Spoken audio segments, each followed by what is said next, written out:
Hey, what up, guys? We're going to take a look at the EVH 5153 today. It is the dual concentric knob version, so there is a independent knob for the gain and volume on clean and rhythm channel, or channel 1 and 2 if you want to call it that. Then the third channel has independent everything. So channel 1 and 2 still share EQs, but now they have independent gain and volume, so you can use it a lot more usable. That's a word, I guess, to use. A lot more usable than it used to be in the past, because the older version you had to kind of sacrifice volume between the two channels a little bit until you really turn it up. Once you really started turning it up, then it kind of equaled itself out. It wasn't really super usable, but it was okay. But now you can actually do a lot more things with it. So anyway, let's go ahead and talk about it real quick. Gain, volume. All right, every channel has its own gain volume. Shared EQ 1 and 2, independent EQ is on 3. You have a global presence and a global resonance. The resonance is on the back. I don't think that's a very usable way of going about it. I really wish it was on the front. Same thing with the power and standby. Not really sure. I guess from looking at the layout, I guess they just ran out of room. Really, they didn't want to go to a bigger head shell to make it fit on the front. But I wish the resonance, the power, and the standby were all on front and not in the back. All right. So you get a 3-button foot switch, so you can change from channel 1, 2, and 3. And then you get a 4th button on that foot switch that is a on and off for your EQ. So you can do all 3 channels, plus you have the EQ. Really good setup, works really well. I've seen a lot of clunkier versions done by other companies out there. I like their foot switch, and it's not, there's not a lot of latency in it. I've used some other amps that were high-end, like Mesa, where channel switching could sound a little weird, like it would cut out for a second and come back in as you change channels. Not so much with this.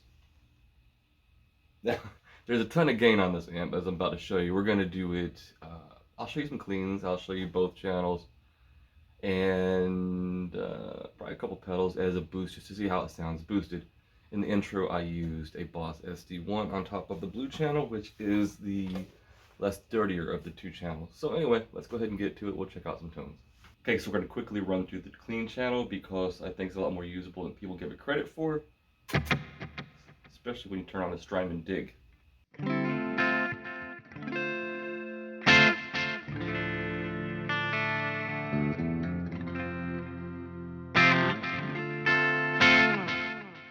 If that's too much high end, too bright, too pokey for you, just go to the neck.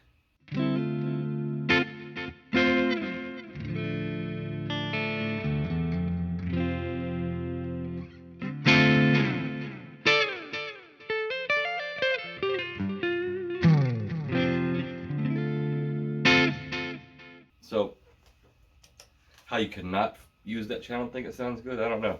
Anyway, time for the blue channel. This is the blue channel on its own, no pedals.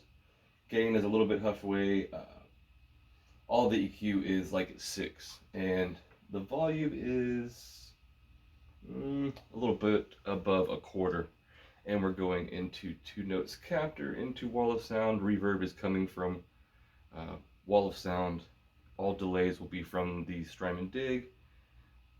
And yeah, let's get to it.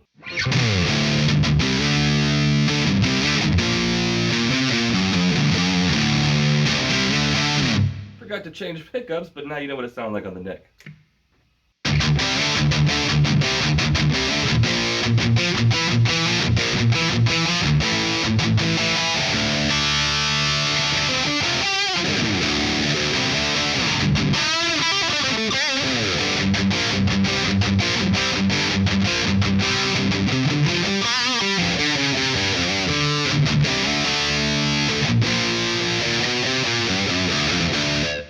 So we're going to back the gain down to almost a quarter, see what we get.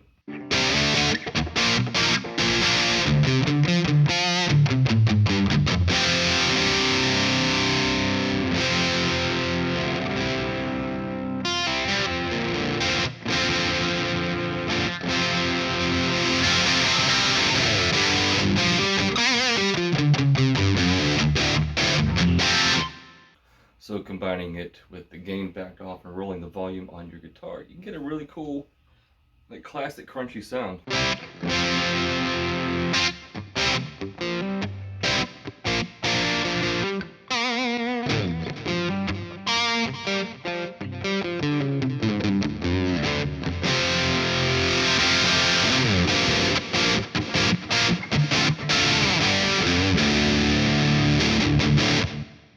Alright, so now we're going to take that and we're going to turn on the Boss SD1 Super Overdrive.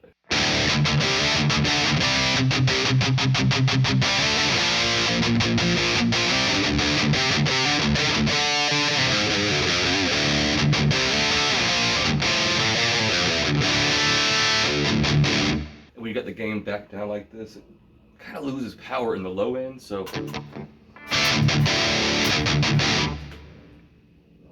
bring in some of those lows.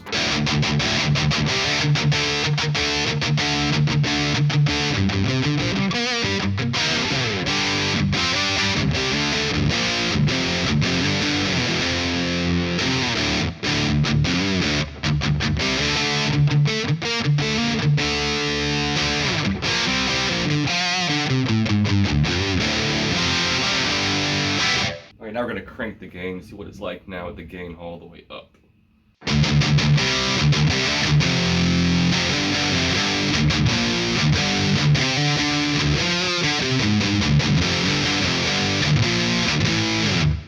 Loses some of that tightness, so we'll turn the SD1 back on.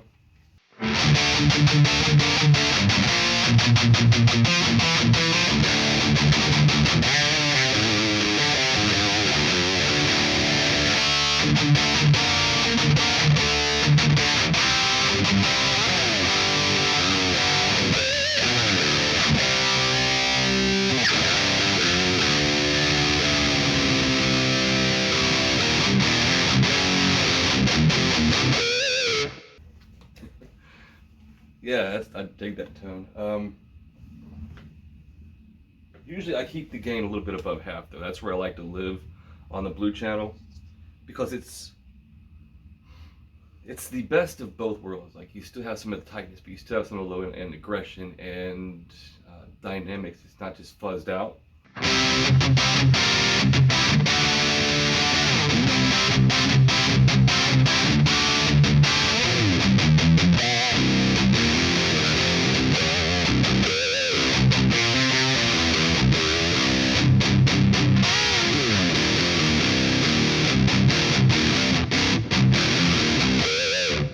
Alright, now you can take a big muff, use a big muff as a boost, so instead of not, like, the gain's almost all the way off, the volume is below half, but you use them, the tone's below half, but the volume is max, so you're doing it almost like you would an overdrive pedal.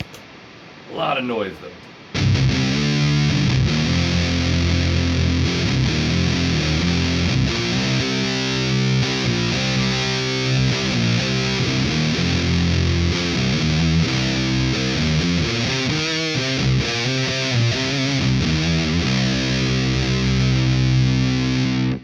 Try a Overdrive from J-Rocket.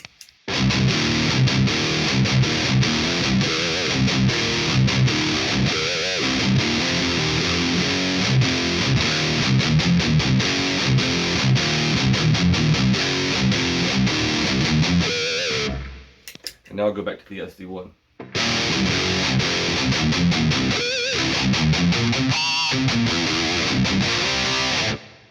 It's all about the SD1, man. The SD1 is like, it's the pedal of all pedals.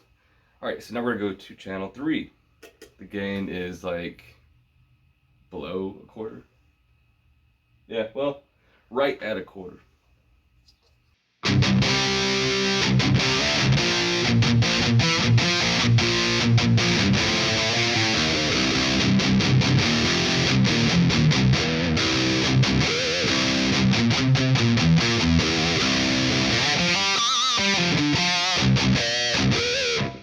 This channel is great because pitch harmonics really fly out.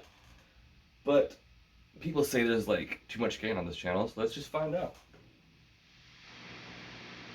Ooh. All the gain.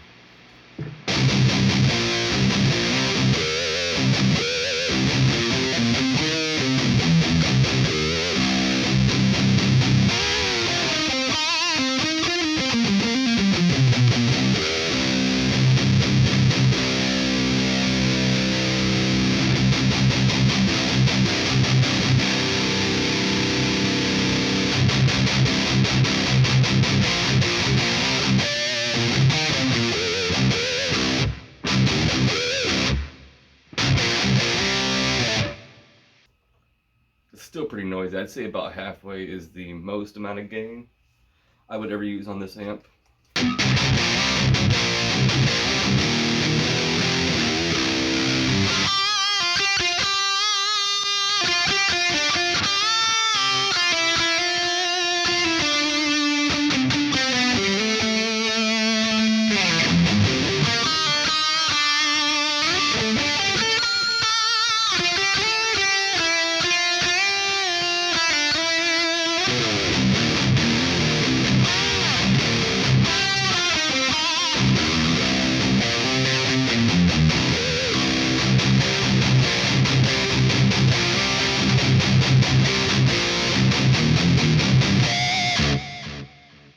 But even then it's probably too much because it starts getting too fizzy. So really, probably realistically about 10 o'clock on the dial is probably be the most that I use. Yeah, because see now, it loses that fizz that was there. I don't know if you could hear it in the recording, but the fizz is gone for the most part. And it's tighter again. Now it sounds aggressive.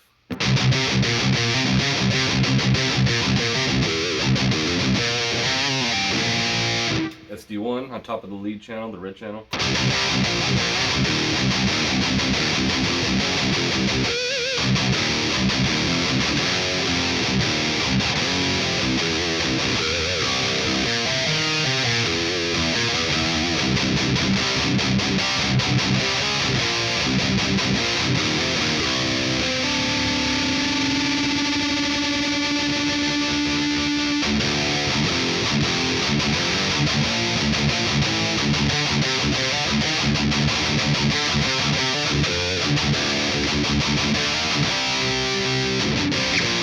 Right now we're going to do that same kind of just thrashing riffing without the SD1.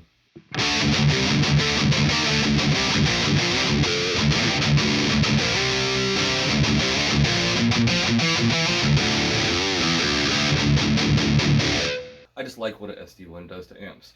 So we're going to back the lows off on this lead channel and see if it'll tighten it up almost like an SD1.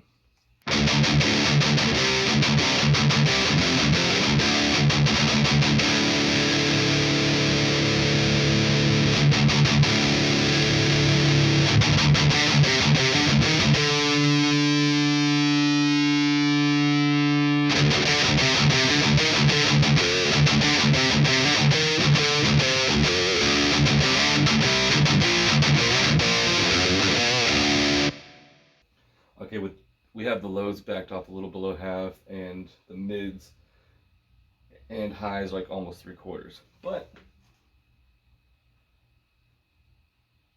for me, it's all about the 666 with the SD1 on.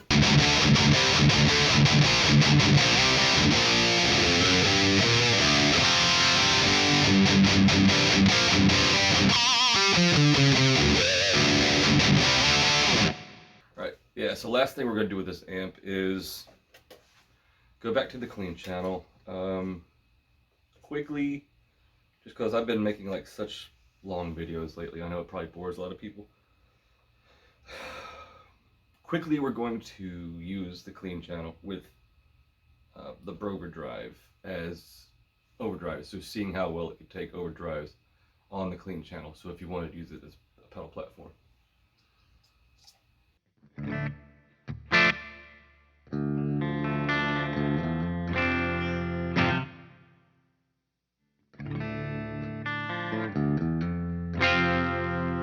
Clean by itself, now with the Overdrive.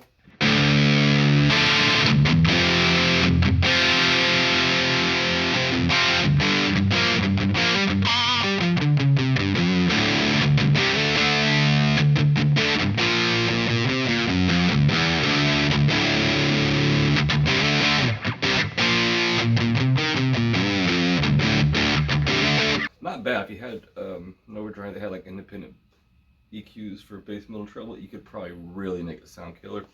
But let's put the SD1 on top of the Overdrive. See, it cuts out too much lows that way. Compensate. Crank the lows on the amp.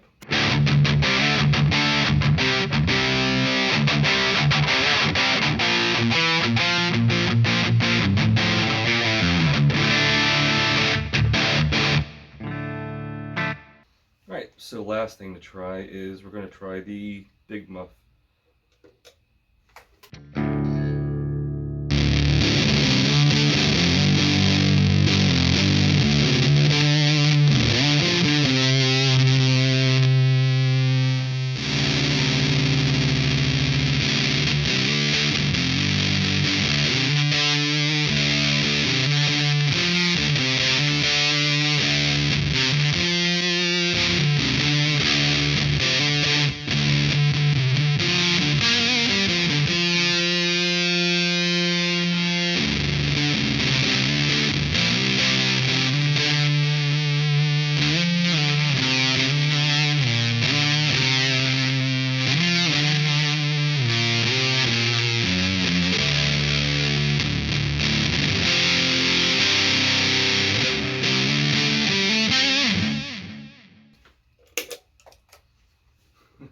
Okay, so that's been the EVH 5153 dual concentric version. There's a reason why these amps are considered classic. They hit that tone. They hit that tight, metal, aggressive tone. I would say they're not overly versatile, but they're also not underwhelming either. They kind of do exactly what you expected to do, no more and no less. That's the EVH thing. Like, the amps, they're gonna do this one thing right here, and it's gonna be badass. So, do I like it more than the JCM? I don't know. I think maybe we'll do a video comparing the two amps to see how they compare. I will say the EVH, being a 3-channel amp, I can do a lot more with it than the JCM, but the JCM takes pedals a lot better. So anyway, spoilers. We'll check that out in a future video.